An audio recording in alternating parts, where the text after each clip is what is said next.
Today I'm going to be changing out the wire on this old Minn Kota trolling motor. It is 28-pound thrust, and I wouldn't be surprised if this trolling motor isn't 30 years old. The wire that was on this trolling motor, it was old and frayed and the switch had gone out. And I rewired it, but I only used 14 gauge wire, and I don't think that wire is big enough. I do believe I need enough big enough wire to pull 30 amps, so at least a 10 gauge wire. I've got some 8 gauge wire there that I pulled out of an old camper. And this switch right here it's called a rocker switch. You can buy them in the automotive section at Walmart. It's rated for 30 amps as well. Now the connectors I have, they're all rated for 10 gauge wire, so I may have to strip that wire down, but hopefully since it's 10 gauge rating, it'll carry 30 amps easy enough. This is what I'm going to use to hook the wire to the switch. And I'm going to unhook the wiring I have, and I'll kind of show you how I have this switch set up. So this is what my pedal looks like, or my switch.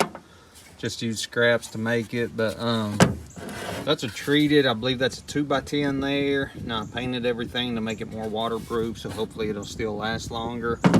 This is just a panel that was primed on that side, but again, I painted it in a thin sheet of metal. I cut a hole, and that switch just fits right in there, and it kind of clicks in place. On the back of the switch, it has those slide connectors, and again, 12 volt, 30 amps. Now the back does have a side for your positive and your negative.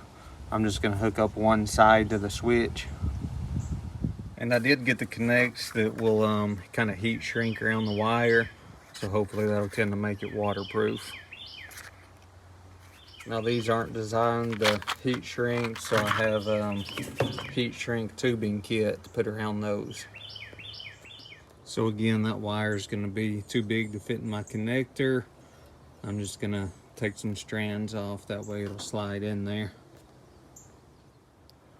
So I cut off about 4 strands, and it fits in there perfectly.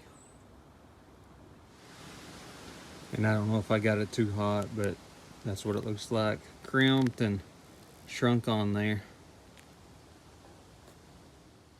So I've got the ring that's gonna attach to the battery there. Then I'm going to put one of these slide connectors on the other end. I'm just putting it on the positive side, and that's what's going to attach to the switch. Then I used a bit that's used for drilling out the hole for a doorknob to cut that hole in the bottom of that 2x10. And I drilled a hole right there to run the wires in.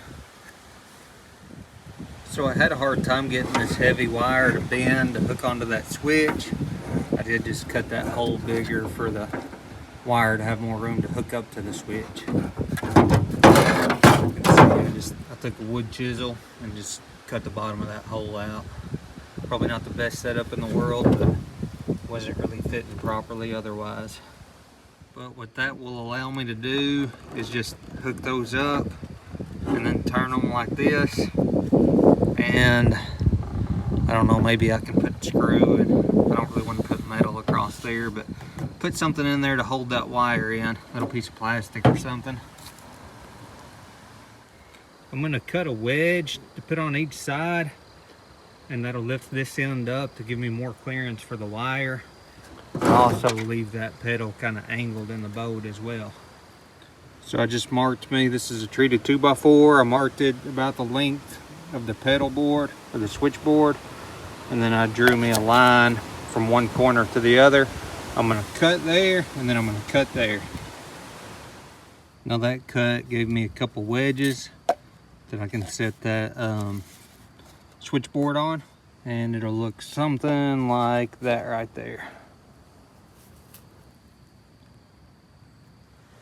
So I did put a little blue paint on it. While I'm waiting for that paint to dry, I'm going to hook up the wires to the trolling motor. So I used one of these connectors to hook that up. Then I put some of that heat shrink tubing over it. Now I'm just going to melt that or heat it, that way it'll adhere to the wires. Now I've got that negative side hooked up, and I'm not going to run it through the switch. I'm just going to put the switch on the positive side, but I am going to put some electrician's tape around there just to hold it a little stronger. So I've got it hooked up to the trolling motor. I am just using electrician's tape to keep these wires together. I've got it wired down to the switch. Now I did use some water hose. You can see how I cut it to hold those wires in place. I'm going to put electrician's tape around here. I just cut a little bit of water hose to kind of hold those wires together. I'm going to tape all that together, so hopefully it'll keep that from being pulled out.